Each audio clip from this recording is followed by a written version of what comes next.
Jojalpa, Nepal Bhasa Times ya America Neva Khalabala Jajo Soisuna DP, Hanibapi, Sakle Sukumi, Bajipi, Mejipinta, Dunuglan Shek Yansona, GP Thana, Rajiv Srestha, Anil Ranjit, Suresh Kiran, Asre Tamrakar, Krishna Desar, Markende Mansingh Pradhan, Wa Jipravin Tamrakar. Thong Jimsa Thana, Thong Jimsa Nisokogo Jimigo Khalabala Jazo Yata, Thong Jimsa Thana online marfat to Khalabala Yakichenagadu, Thong Jimsa Thana Jimsa Bonachona, Weka Kha, motivational psycho humorist. Bhaju Mark Gorkin, Wekala Tulane University New Orleans से चिदांतका बंगा जिगुखा वेका motivational psycho humorist weka psychotherapist weka team building expert wa weka la yokwe safutana chwe digudu weka yata thong chigu to thongne jachongu pandemic crisis yata kaya mental health issue wa to mental human behavior khayata kaya jimsa चाहिँ weka yata thona chikune nyone hetina gudu ta aji khla wala weka yata laskus ya hetina.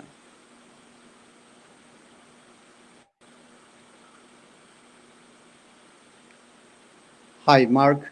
Hey. Thank you very much. Thank you very much for accepting our request to join Nepalbhasa Times America Newa program. It is great to having you here. We really appreciate your help to be here and joining the talk program. Oh, it's my pleasure.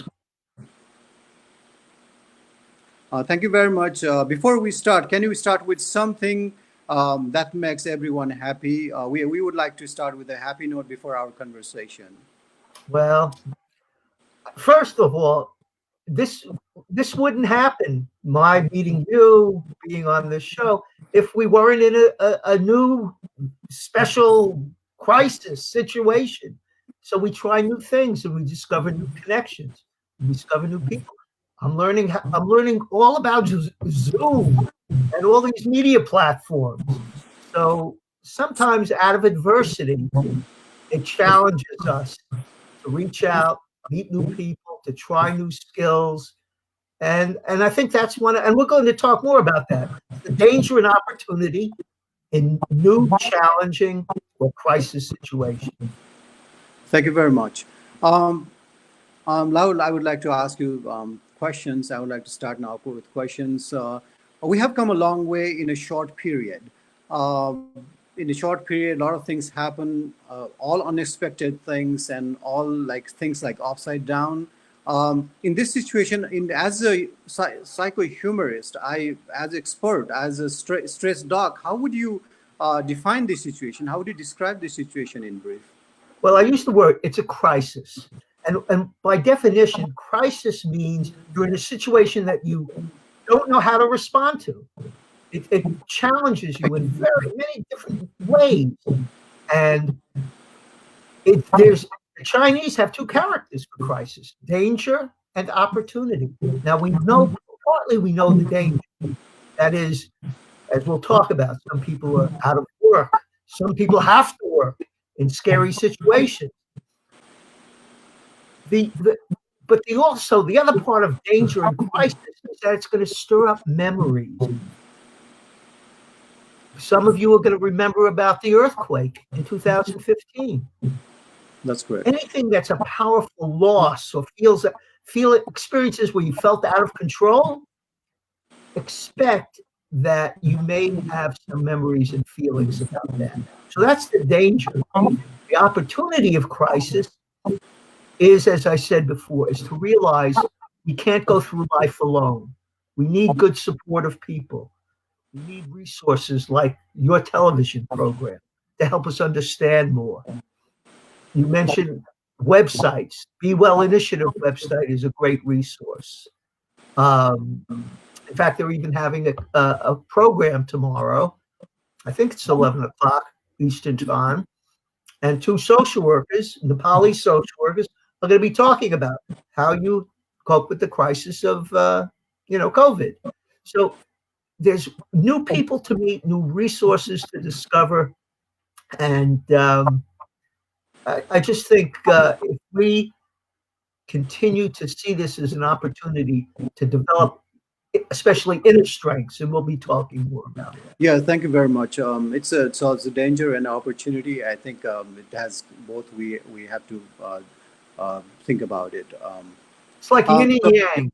It's like yeah, yin and yang. yeah, sure. Yeah, we like every second it's a pandemic, and it's so like Europe and America, and it's happening in Asia too, a little bit in Africa, and we know about it's happening in Latin America, in Australia. So it's all continents.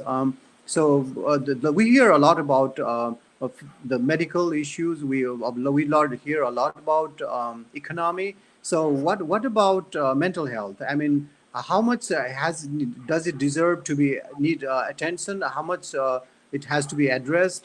Do are we are enough being done for the mental health? That is my question. Okay. I think you're right. Always, it's easy to talk about, oh, I sprained my ankle or I broke my arm. People understand. But you tell people, well, I've been feeling depressed lately, or I'm feeling really anxious and having this panic attack. Nobody wants to hear that. And people don't want to talk about that. So what do? We suffer in silence. And this is the worst thing, because then you see people not being able to sleep, maybe drinking more, maybe getting into fights with their family members. So we know by not talking about mental health, because we think we should be stronger than that, or you don't share your dirty laundry, it's a stigma, and we suffer in silence, and that's when we really get depressed. It's even the worst when we don't talk about it. That's even worse than whatever we were concerned about. We turn it into this deep, dark secret, and it eats away at us. We become more depressed, more anxious, more angry. And that's when you see people doing things that wind up getting them in the hospital.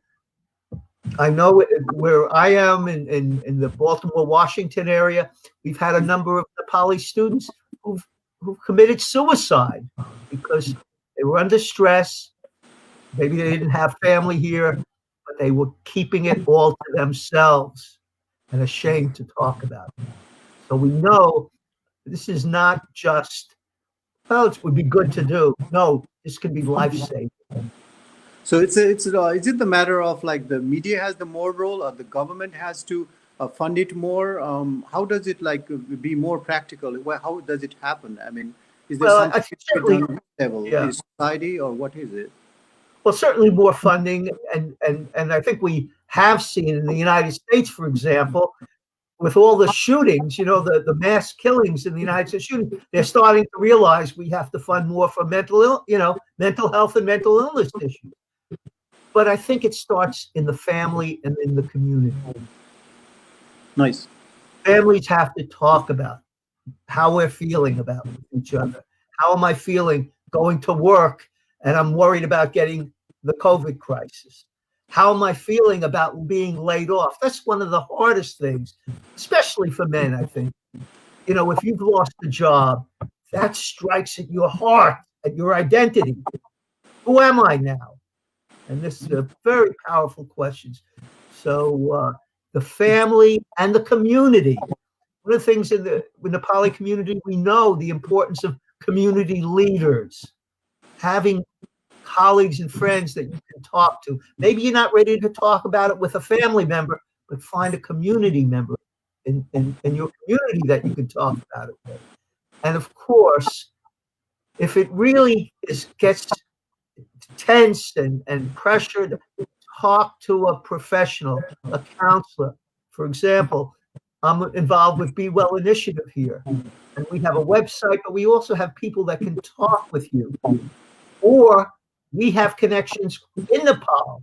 So if you can contact our website, we can also direct you to good people to talk about your feelings and your situation within Nepal.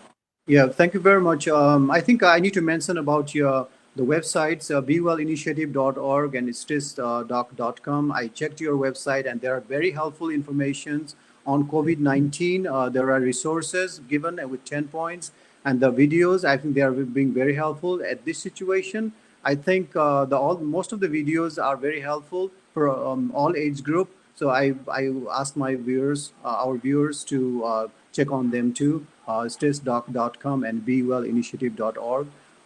So I would like to move into another question. Sure. So you have written multiple books. One of them is Practice Safe Stress, and so yeah, that's great. Yeah, I see them like most of the books are very helpful in present condition. How I mean, is it like your website? Are they available in as ebooks or for Well, download? I'm trying to think. Two of them are available as ebooks. A book on the four faces of anger, which really helps people understand that anger is, it's not a bad thing necessarily. It can be bad or good, depending on your understanding and how you express it. And the other is the role of technology. I call it preserving human touch in a high-tech world, and that's also an ebook. You can get the books on Amazon, or especially the anger book. You can send me an email at stressdoc@aol.com, and I'd be happy to get you a book. Yeah, thank you very much. Now I'm moving to the third question. There are different age group, different professionals, doctors, police, bankers, essential workers, government workers, and so many professionals are in different situations. Some are working from home, some are without job, and some are working for their risk of life. And for positivity, I mean, what do you recommend to different in this like different categories? How do you what would be your suggestion and recommendation for positive attitude and thinking in different condition situation for all the professionals? Yeah, no, I think you make a very good point. I mean, certainly people that are working from home, maybe they've had some experience with that. It still is important that you create a structure for yourself. Don't get up at a regular time, get to your desk, do your work. Don't just lie in bed. But it's really the people that have been laid off or have lost their job or have been furloughed. That's going to there. You may even sense some grief, and we can talk just briefly about the grief stages because it often involves a sense of shock and maybe depression. How could this happen? And then we start getting angry. It's not fair. I need to work, and there's sadness, and this is all part of the grief process. So that we need to have these feelings as we're going through these very unexpected situations, or like having even to just go into work these days is like you're a hero. You're taking risk. And I think I shared with you that a friend of mine in California knew a woman who worked at a law firm, and the bosses said you got to come in, but we'll keep it safe, social distance. Well, there were more people there than they said, and lo and behold, she gets the coronavirus at home. Her husband gets the coronavirus, and a week later, last week, he died from the coronavirus. So I don't say this to scare you, but to realize, make sure your workplace is safe. Yeah, that's a good point. And if it isn't, think twice about going in. Yeah, while moving to next question, I would like to also mention like you have worked with government, U.S. Army as a team builder, consultant, and also U.S. Postal Service as an expert. So that I would like to mention. And having said that, so for the professionals, for government workers, do you have anything to say on this point? Well, I think what I'm hearing in talking to some government workers, some are at home, some go in one day a week, some are starting to think about how we're going to return to the workplace. I think each person has to evaluate. If you have strong concerns about, do I want to be around a lot of people at this point? I think you can make a case for saying, at least for the next 3 months, I want to telework. Don't be afraid to advocate for yourself. I think that's very important. I think there are going to be enough legal issues and concerns that most government agencies will respect your request. So I think that's the most important thing, is Yeah, really decide what you're comfortable with yeah. and come Thank you up very with a strategy. Yeah, I would like to move to another question now. This is a little different. So, what does it help more now? Is it spirituality or materialism? Ironically, our religious people are more in comfort and have more advantage now. So, my question is, does the spirituality help in this situation? And does the religious people have more advantage at this kind of situation? I don't know if what I'm supposed to say is materialism, where we're always outside looking to find things, buy things, go to the movies. Yes, if your whole life is revolves around materialism, this could be a difficult time for you, because really this is a time now for more things about our essence, human nature and mother nature. It's a time to get to know yourself better, develop, we talk about find a hobby, have really honest conversations with people, spend time doing meditation or self-reflection. We'll talk more about that. But it's not a time of just keeping busy and buying things. It really is a time to look inside and look at nature and see that larger, more meaningful connection, I believe. Yeah, thank you very much. Yeah, I would like to move to another question. This is about the young generation of all age group, and they have never been through the situation like this, and they have been busy throughout the year, for education, for activities, for going out with friends, for dining out and everything, for all kinds of. This is they have never been. Nobody has ever been alive in this kind of situation. So, what would you say for I'll different tell age you, I'm glad I'm not in my 20s and 30s at this point. My Sure. hormones, I don't know what I'd be doing. So, Wow. but the point is, yes, you're absolutely right. This is a shock for this young generation. Absolutely. And as we were talking earlier, there's a lot of loss. My graduation, the formal end of the school year. There may not even be a summer vacation. So again, we talked about the grief. There's going to be some anger and sadness in dealing with it. One thing the youth do have is they know how to play computer games. So there'll be some entertaining, and especially those games that involve other people. So you have working with teams, anything that really gets your mind stimulated and you're collaborating with people. That's a good thing. Not just being passive. Don't overdo it. Don't spend 10 hours at a time on the computer. That's not healthy. Uh, Start support groups with young people. Get on Zoom with each other and just don't talk about, the latest television program on Netflix, but talk about how are we coping with all this. Talk about your feelings. What's the frustration? Have these kinds of more intimate sharing with your friends. That's one way to turn a lemon into lemonade, so to speak. Yeah, you have been a keynote speaker and you have been working with different big companies and organizations. So, especially for those who are at the time for career level and like who are graduating from school, college, and universities, and for them, it's even a really hard time at the time of making a career. So, for Oh, them, especially, what would you say to them? well, I think it's going to take patience. Use this time, for example, use this time to develop knowledge in areas that are probably going to become very important in the future. Um, develop skills at computer skills. There's going to be a lot more online learning. Webinars and teleeducation is going to explode after this. So you want to be thinking one step ahead. What areas really might be interesting and needed in the future. So the key is not to be passive.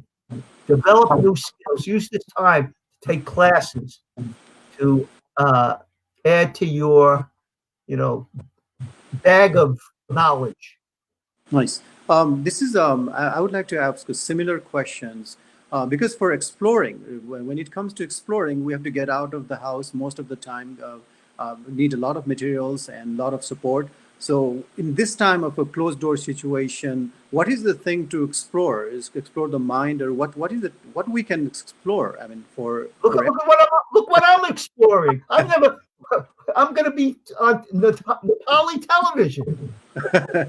This whole new technology world gives us new possibilities and new opportunities for connection. So that's, I mean, while we are confined, I don't think we're shut off from the world.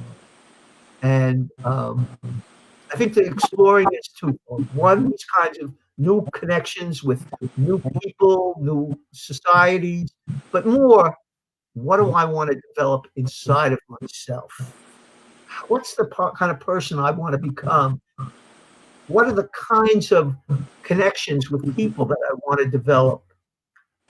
Exploring is, and it's challenging. It is challenging. See, for me, exploring technology was like a big challenge. I didn't have to, for other people, it's learning to have conversation with people, or learning to do public speaking, or learning to do other things that are a big challenge. But find something that challenges you at this time and practice it and really try to develop it. Write in a journal, start writing poetry, paint. Just give you something in your mind, a challenge. I think that's the critical. Yeah, great. Yeah, we are in the middle of our conversation, our program. So I would also like to, it's very important for everyone. Your website has given like COVID-19 resources. I would like to have that mentioned because I would like to recommend everyone to go to the website and watch that. That's going to be very helpful. But I still want to give us some hint on that, a little briefing on that. Well, there are a couple of articles that I think you mentioned, and I don't have the. If you want to mention those 10 points, there an article with 10 things that people should be involved with. Maybe I can say one part that's in the article that is very important, and sometimes this gets overlooked when we think about staying healthy, and that is one of the things you can do to probably minimize some of the danger of COVID is to make sure your immune system is in good shape. And I have what I call my formula for natural speed, which I think will really help your ability, your stress resilience level. So let me quickly go over that. Natural speed, the S stands for sleep. Make sure you're getting at least 6 or 7, if not 8 hours of sleep a night. I mean, this is very important. Without sleep, it can lead to pre-diabetes without consistent sleep. We need that sleep to help us, our body, rejuvenate itself. P stands for priorities. And there, I mean, is the ability sometimes to say no. We've got too much on my plate. I'm focusing on a number of things right now. I can't help you with that. Call me back in 2 days. I will try to help. The key is that you have to sometimes be willing to disappoint people. It's not that you're a bad person when you say no. As I like to say, a firm no a day keeps the ulcers away and the hostilities too. Third, exercise. Actually, the third E is empathy. Find a stress buddy, someone in your life you can really let your hair down with. Of course, I can't let my hair down anymore, but you know what I mean. That you can really open up and be truthful and honest and genuine with. It's very important to have someone that you feel you can have that kind of honest sharing with. The second E is exercise. Get out and walk around for 15, 20, 30 minutes. Just keep your body moving. That's a great stress reliever. And the final D stands for diet. And here, I think I once wrote, D is for a healthy diet. Many would rather die than try it. but actually, I think there's time now in this less rushed world to really plan your eating, to maybe eat more like, if you're no longer in Nepal, eat more like you did when you were in Nepal. Invariably, people that come to the United States wind up having a less healthy diet than they did at their home countries. So this is sleep, priority, empathy, exercise, and diet. It's not just good for stress, but it's very good for your immune system. And this will help fight potential viruses. Yeah, I have this from your website. That's sounds interesting to me. Like discover a hobby and learn to set limits. I mean, can you please say something on that? Sure. That's what I was talking about, setting no. And that is, it's really saying, I can't help you right now, or no, I'm not comfortable doing that. That's not, and for example, we talked about how important it's going to be in your workplace to let people know, you know what, this doesn't feel safe. That's part of setting limits. Speaking up and speaking your truth and making sure you're standing up for yourself and or for your children. It's a lot of times parents will stand up more for their children but forget to stand up for themselves. So setting limits is, it's not that I don't want to help you, but I have to plan it. Nice. What about the hobby? Like discover a hobby. Oh, um, for me, one of the hobbies I've done is learn how to use Zoom, for example. I facilitate a group for seniors in a Unitarian Universalist congregation. So learning technology for me is like a hobby. But I also wrote a poem yesterday about Nice. COVID and Donald Trump, and that was a lot of fun. Wow. So there are things, hobbies could be painting, writing. Maybe when you get outside. I was just talking to a woman who does. She's a teacher of ballroom dancing. So when we come back to a new normal, there are going to be opportunities, hopefully, to rediscover hobbies. But it's a way of nurturing your soul. Yeah, I think that the number 10 is also very interesting. Just laugh. I mean, I think that I cannot miss asking about what is Yeah. just.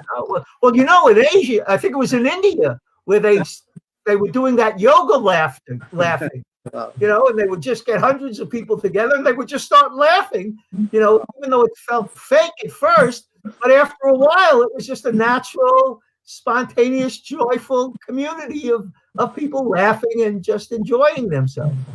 Now, of course, sometimes you want to watch your favorite TV show.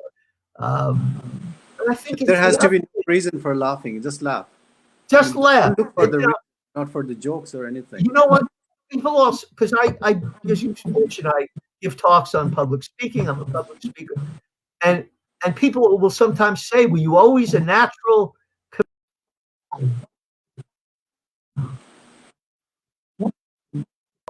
And I learned to tell stories about myself, my own, imperfection. And in fact, I do an exercise with groups. I call it the 4-word exercise. And it's just very simple. Share an embarrassing moment. And you know what? You just share an embarrassing. You see how you started smiling just thinking about it. Just share an embarrassing moment, and you share with people.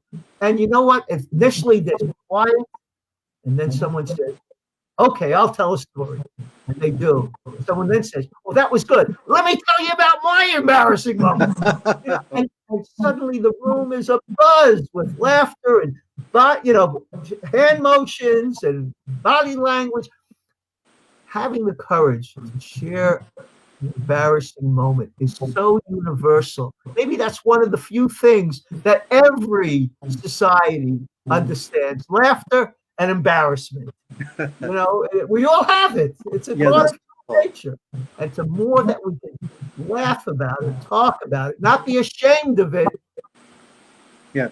It's a gift we're giving ourselves, and it's a gift to others, because you know what? Oh, Mark could make fun of himself a little bit. maybe I can do the same thing. Maybe I don't have to be afraid to say that. And that's a wonderful gift. It's freedom. It's the freedom to express ourselves. That's perfect. Thank you very much. And I'm going to the next question, which is like a similar question. Like I'm talking about, it's a kind of ironical question. It has our societies around the world has been very friendly with yoga for decades, and yoga has been very attractive. It's everywhere now, and we even have International Yoga Day in June, I think. So is it time to be the same treatment meditation? I mean, it is time to give the same treatment to meditation now, or does it deserve to be in this kind? I mean, not just because of pandemics. Is it time to talk about meditation? Yeah, I think it is. I think more and more we're getting into neurocognitive science, brain chemistry, how the brain impacts our thinking, our feeling, our way of seeing the world, and learning how to slow down our mind through meditation, to focus, but then to clear one's mind. So you don't have to be always worrying about this, worrying about that. Just having some inner peace is not just good for stress, but I think I understand why yogis and other meditative uh, specialists engage in this. Because I think it really does create an opening in our minds where we see a connection to, whether some people call it a higher power, the cosmos, whatever it is. And so I think meditation is a way of, first and foremost, looking within and finding.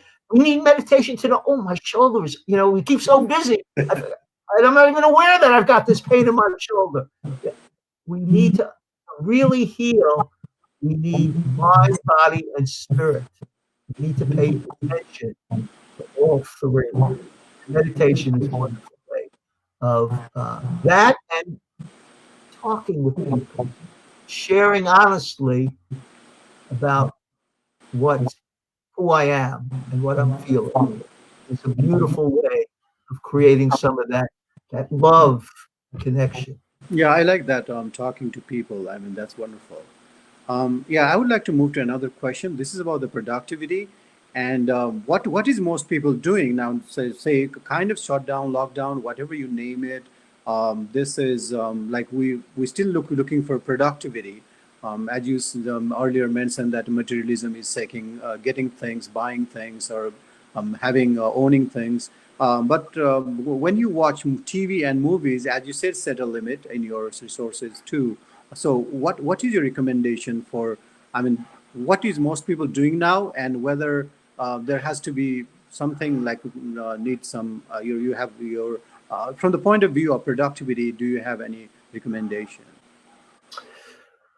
Well, again, we as we've said before, some people are stuck at home. Some people are reluctantly going to work. So, there could be depression, there could be anxiety, but there's tension all around. Productivity for me is we don't just sit by the television, because it's too passive. Productivity means getting up and what's a goal? What are the 2 or 3 things I want to work on today? Having a plan, I think, is very important. Maybe even sharing your ideas with someone. They say creativity. It's more and more they're realizing that creativity isn't the lone wolf that goes off. It's what we're doing. You have a partner who's helping you with the technical side. You're Yes. interviewing me. I'm the guest. It's like a dance we're doing together. This is a Perfect. partnership. It's teamwork. It can't happen if even one of us isn't here. Right. You're So right. that's productivity. Make calls with people. You're still working. Develop a project that you can share ideas with it. I think I told you one of my clients has found someone I don't know, I think in Australia. He lives in DC, and they're playing chess at night together, and they love it. Nice. So this is how we be productive, Yeah. not in So isolation yeah, this only. question, I would just like to ask, like, how much TV is good, how much movies? It's a very simple question. Like, How much what? the how much TV and how much movies do you recommend? I mean, that I, that is I, something easiest I thing to don't know. I, do I, I during the wouldn't I thing. wouldn't spend more than an hour or two a day watching movies or TV. That's my preference. I Yeah, I like to yeah. read. I like to read. Yeah, I would like to now bring to the question before we wrap up, and that is, you work with Nepalese diaspora and you have been with Nepalese people. What is your impression and what is your advice for them in this kind of situation? There is in New York, like there is more, I mean, problem, and even this DC region is also have a lot of, I mean, in this area too. So I would like to ask, it's like top 15, top like that's why like general impression about Nepalese diaspora and looking having that experience. What would you recommend to our Nepalese community? First, I want to absolutely say it's been a privilege and a wonderful learning experience to get to know the Nepalese community here. Met some wonderful, wonderful people. The thing that why I got involved is that one of the community leaders said, I have to help my community learn to talk more about mental health issues. And Right. that was critical. So because there still was too much shame and stigma, and you don't talk about these things. And so the thing I would hope and wish for the community is that we can create groups, online groups now. So if you're not comfortable talking face to face with someone, here's a perfect opportunity. You can share through a screen. You know, there's a little more distance. Hopefully, it becomes a little safer. The other thing that I think is important, and hope you won't, is when I found the different groups, the Nepalese men have a tendency to talk a lot, and the women don't have a chance to say their piece. So I would recommend that we work towards really more open communication between the men and the women. Of course, it's changing with the younger generation, but this is a good time for really to opening up channels of communication and not let status differences Yeah, get in sure. the way. Yeah, that's really good point.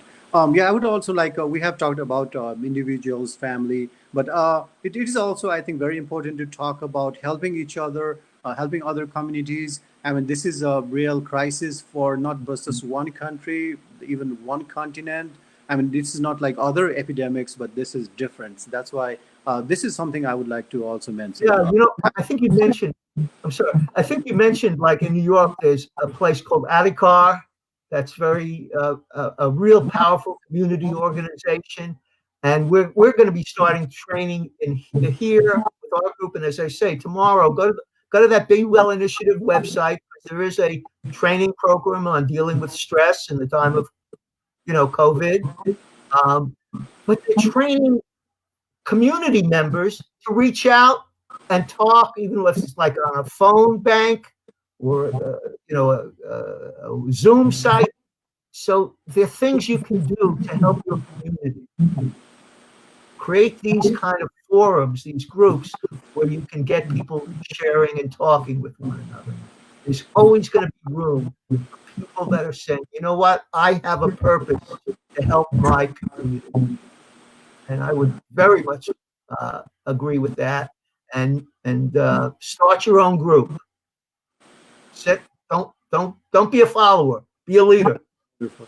Yeah, like I think I need to want to clarify more. Like most of our viewers are in Nepal and around the world. So I would also like to ask how they can reach you, so that if they need help with any suggestions or any of talk about your books, talk about your activities, your experience, how do they reach you and talk to you? What is the medium, like email or website? What can you please? Well, websites first, stressdoc.com. My email is simple, stressdoc at AOL.com. Be Well Initiative, especially if you want to eventually talk to a Nepali speaking counselor or therapist. So Be Well Initiative is a very good resource. Adhikar in New York is a very good resource. So I'm more than happy to communicate, share whatever I can, and really, my goal is to help you get to the best resources that I know of. So that's how I see my role. Yeah, thank you very much. I think that ends our the questions. And as we started with a happy note, now That's I right. would like to end with a happy note. I mean, in Okay. this kind of this situation, I would be our conversation. It was great, and Okay. I would just like to wrap up with a happy Okay. Yeah, that's right. You Up said to it. The wrap up. You said the right word. The magic word. The magic word brings out. Oh boy. you. Brings out this sorry looking hat. Whoop, whoop. There we go. Wonderful. Yeah, look nice. And let's see. And the glasses. This is my Blues Brothers hat, black sunglasses, Wow. and even a tambourine. And as I tell people, I'm pioneering the field of psychologically humorous rap music. And as a therapist, calling it, of course, shrink rap productions. And some of you may know that the slang word for a therapist is a shrink. So I'm doing shrink rap. And as I like to say, buckle up your straitjackets. Here we go. The Stress Docs Stress Rap. Ready? When Sure. it comes to feelings, do you stuff them inside? Is Tough John Wayne your emotional guide? And it's not just men so proud and tight-lipped. For every Rambo, there seems to be a Rambet. So you give up sleep, become wired and spent, escape lonely frustration, as them all content. It's time to look at your style of stress. You can't just dress or undress for success. Are you grouchy with colleagues or quietly mean? Hell, you'd rather talk to your computer machine when the telephone rings. You're under the gun. Now you could reach out and really crush someone. The boss makes demands, yet gives little control. So you prey on chocolate and wish life were dull, but office desks a mess, often skipping meals. Inside your car looks like a pocketbook on wheels. Those deadlines, all that aggravation. You only have time for procrastination. I made you feel guilty. You want to confess. Better you should practice the art of safe stress. Thank you. Thank you. Wonderful. Perfect. I know you're all applauding out of relief. Sure, yeah. I'll give a second. But I must say, I do that for SAN, which is a nurses association, and the director, Manju Sangrula, she loves it and says, "Oh, Mark, come back and do another shrink wrap." So there it is. Thank you so much. Yeah, thank you very much. Thank you very a lot much. of fun and very thoughtful. It was great talking to you, and I believe it is very helpful to our viewers. It's great interview, and thank you very much. Thank you for your time. Thank you. Okay, my pleasure. Take Wonderful. care. Bye-bye. Bye. Thank you.